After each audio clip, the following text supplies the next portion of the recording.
प्रगति के पथ पर हरियाणा का अन्नदाता। फूल रत्न से सम्मानित किसान बना हरियाणा की शान। नई तकनीक को अपनाया, दूसरों को भी समझाया। लाखों किसानों के लिए उदाहरण बना प्रगतिशील किसान।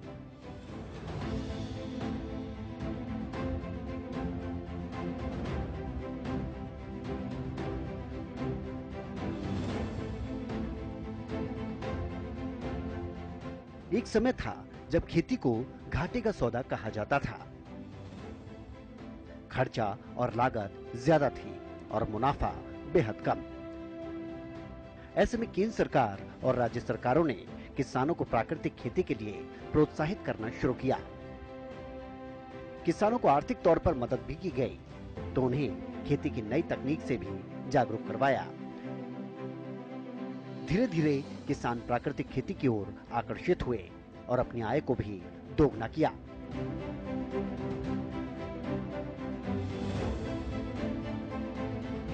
आज के समय में न सिर्फ खेती मुनाफे का सौदा है, बल्कि एक बिजनेस के विकल्प के तौर पर भी उभरा है।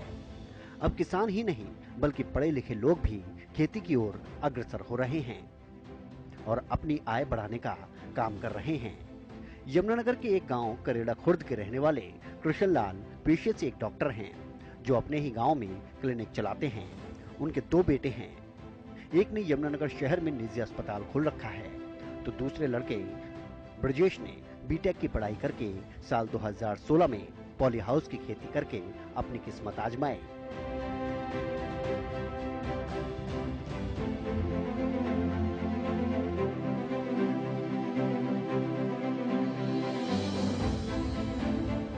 इसमें उसे पहली बार में ही अच्छा मुनाफा मिल गया और धीरे धीरे खेती करने का स्टाइल भी बदल गया। फूलों की खेती और अमरूद लगाकर ब्रजेश ने आधुनिक तकनीक से खेती करनी शुरू कर दी, जिसमें संरक्षित खेती से ज्यादा मुनाफा होने लगा। आज ब्रजेश ने 4 एकड़ के अंदर फूलों के अलग अलग किस्मों की खेती कर रखी है। 1 एकड़ में अमरूद का बाग लगाकर लाखों का मुनाफा कमा रहे हैं। पिता पुत्र की ये जोड़ी आज प्रगतिशील किसान के तौर पर अपनी पहचान बना चुकी है। मैं पहले दूसरी खेती करता था, जैसे गेहूं, जीरी। तो मुझे किसी एक ने कहा कि आप जो है ना इसको बदलो, और सबसे ज्यादा सहयोग जो है इसमें मेरे छोटे बेटे ब्रजेश जी का है। और उसमें जो है खीरे की खेती की। खीरा भी हमारे पहले साल में हमारा 8 लाख रुपए का निकला। दूसरी बार फिर खीरा लगाया, वो तब भी हमारा 7 लाख का निकला। उसके बाद जो है फिर ये कहने लगा, पापा जी मैं तो फूलों को पढ़ाता हूँ। इसने फिर फूलों को पढ़ा गए, इसने पूरी स्टडी करी। इसने पुणे से जो है ना ये अपना गुलाब, और जरबेरा जो है बंगलौर से। प्रगतिशील किसान कृष्ण लाल का कहना है कि संरक्षक खेती के अलावा दूसरी खेती करना ज्यादा लाभदायक होता है। जब उन्होंने पॉली हाउस लगाया तो सरकार की तरफ से 60 से 65% ग्रांट दी गई और फूलों की खेती को लेकर भी उन्होंने कई बार सरकार से सब्सिडी ली है। उसके लिए सरकार का आभार व्यक्त करते हैं। उनका कहना है कि यदि किसान संरक्षित खेती के अलावा फूलों व अन्य बागवानी की खेती करे तो सरकार की तरफ से सब्सिडी दी जाती है। वहीं उन्होंने बागवानी विभाग का फूलों की खेती में योगदान करने पर पूर्ण सहयोग माना है।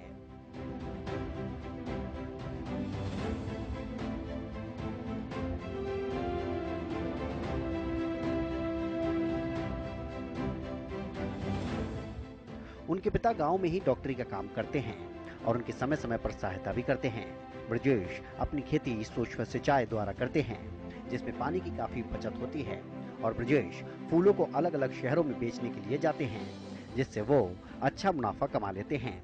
उन्होंने ऐसे फूलों के बारे में बताया जिस पर बिजली के बल्ब लगाकर फूल उगाए जाते हैं।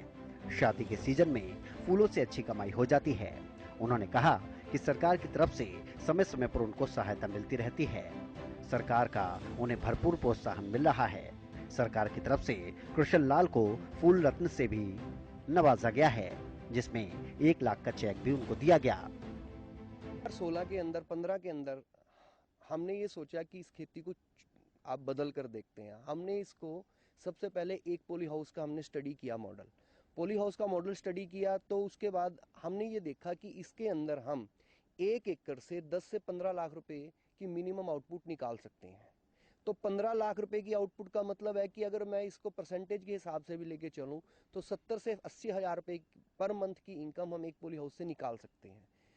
तो उस मॉडल को स्टडी करने के बाद 2015-16 के अंदर हमने इस पॉली हाउस को इंस्टॉल किया।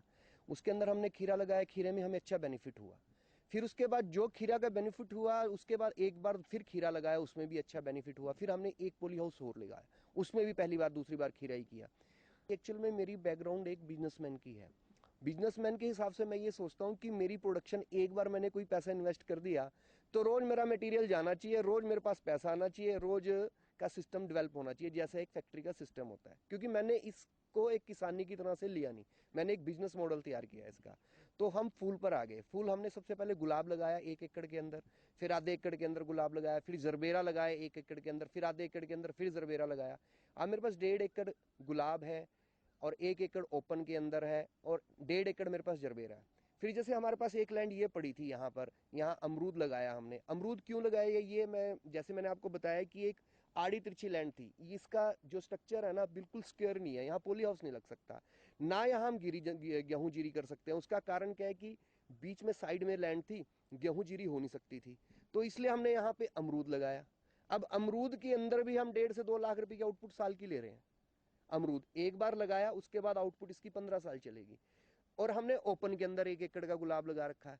तो हमने एक ऐसा बिजनेस मॉडल तैयार किया है कि कभी कहीं से कोई पैसा ना आ रहा हो तो ये अमरूद दे दे, ओपन गुलाब दे दे। हमने ये किस तरह का मॉडल तैयार किया है। तो हम यहाँ पे जितनी हमारी लैंड है, हम 5-6 एकड़ के अंदर हमने सारा सिस्टम सेट कर दिया। तो अब इस फसल अच्छी है। पिछले साल कोरोना की मार के बावजूद भी हमने पैसा कमाया। इस साल जैसे कोरोना की मार पड़ी, अब तक पैसा इतना नहीं कमाया इस साल के अंदर, लेकिन फिर भी हमने पैसा गंवाया भी नहीं। 2 महीने हमें दिक्कत रही, उसके बाद फिर हमारा ठीक से चल पड़ा। बाकी काम अच्छा है ये। इसके अंदर मैं यही कहूंगा कि किसान के पास, जिसके पास 10 एकड़ जमीन है, वो कम से कम 1 से 2 एकड़ को डाइवर्सिफाई करे। जब आप किसी काम को दूसरे काम से हटके करेंगे, आपका इंटरेस्ट भी ज्यादा पैदा होगा, और जब उसके अंदर से इनकम निकल के आती है तो आपका इंटरेस्ट दुगना पैदा होगा। आजकल लड़के मैं देखता हूँ कि 20-20, 25-25 हजार पे नौकरी करते हैं और अपनी 15-20 एकड़ की जमीन ऐसे ही छोड़ जाते हैं। मैं उनको ये कहना चाहूंगा, 15-20 हजार जो कमा रहे हो, यहां से आप 2 से 3 लाख रुपए पर मंथ कमा सकते हो। तो इसलिए आप इस मॉडल की तरफ आए। ये अपने आप में बहुत अच्छा मॉडल है पॉली हाउस का, और सबसे बड़ी बात, सरकार बड़ा सहयोग करती है। वही कृष्णलाल ने बताया कि पहले संरक्षित खेती करते थे, जिसमें जीरी, गन्ना, गेहूं लगाते थे, लेकिन उनके छोटे बेटे ब्रजेश ने पॉली हाउस लगाकर सबसे पहले खीरे की खेती की, जिसमें अच्छा मुनाफा मिल गया।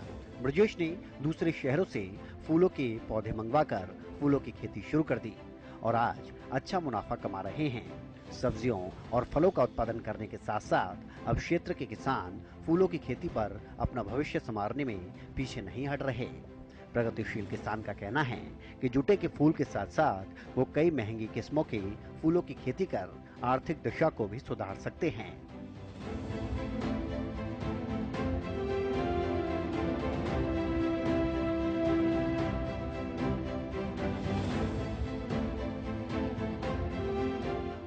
प्रगतिशील किसान कृष्णलाल और उनके बेटे ब्रजेश आज न सिर्फ किसानों के लिए बल्कि हजारों युवाओं और लोगों के लिए उदाहरण भी बन चुके हैं। आज वो लाखों में अपना मुनाफा कमा रहे हैं और साथ ही दूसरों को रोजगार देने का भी काम कर रहे हैं। शुरुआती तौर पर हमेशा ही कोई नया काम करने में परेशानियों का सामना करना पड़ता है, लेकिन कड़ी मेहनत कभी बेकार नहीं जाती और ये साबित कृष्णलाल और उनके बेटे ने कर दिखाया है। आज न सिर्फ वो अपने क्षेत्र में फूलों व अन्य बागवानी की खेती कर अच्छा मुनाफा कमा रहे हैं, तो साथ ही उन्हें देखकर दूसरे किसान भी प्राकृतिक खेती और बागवानी की ओर आकर्षित हो रहे हैं।